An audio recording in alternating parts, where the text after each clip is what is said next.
Update. My roommate's gone spiritual, and it's reshaping my life in weird ways. Can dramatic shifts in friendships trigger personal growth? In the aftermath of Sam's dramatic departure, I found myself tethered to our shared place in a way I never expected. The absence of her physical presence morphed the space. Yet her quirky, lingering vibes were there, an invisible thread interwoven with my daily fabric. Her essence seemed to seep from the walls in fondly haunting whispers, wildly peculiar and laced with a sentiment I'd grown to appreciate. These walls, once echoing with her enigmatic evening rituals, had developed an uncanny silence charged with nostalgia. Those oddball chants I used to internally roll my eyes at, they now replayed in my thoughts like a comforting offbeat soundtrack. I'd catch myself, almost mid-chant, relishing the gritty, cosmic spell she had left behind. And I found that diving into solitude meant stepping into conversations with my own hesitations, conversations that had long loitered on the fringes of my subconscious. It was an unexpected realignment with a fragmented identity I'd nearly forgotten. In this newfound independence, I began shaping fresh routines out of the chaos, reconfiguring them into a quirky kind of stability. So when Kayla called up for an impromptu brunch, laden with tales of her travels and crafts, I realized that my world had grown quite insular.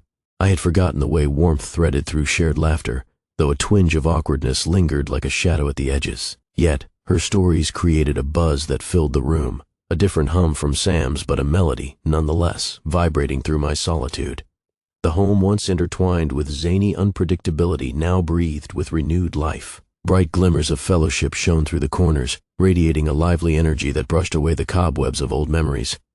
Crafting and cultural delights took root unexpectedly, merging seamlessly into my new daily life. Then, just as I'd nestled into thoughts of quiet self-discovery, a message from Sam jingled into my reality, its timestamp bizarre, somewhere between late night and early morning.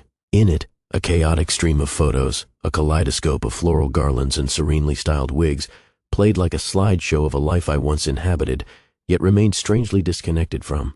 A familiar pang of guilt wriggled into consciousness, the reminder of unresponded messages cloying like an unfinished song.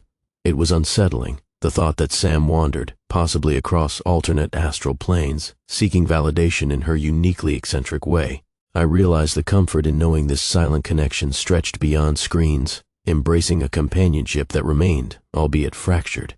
And as I pondered this singular shared current of inquiry and impermanence, I began to wonder if maybe, just maybe, this patched-together narrative of ours was far from over.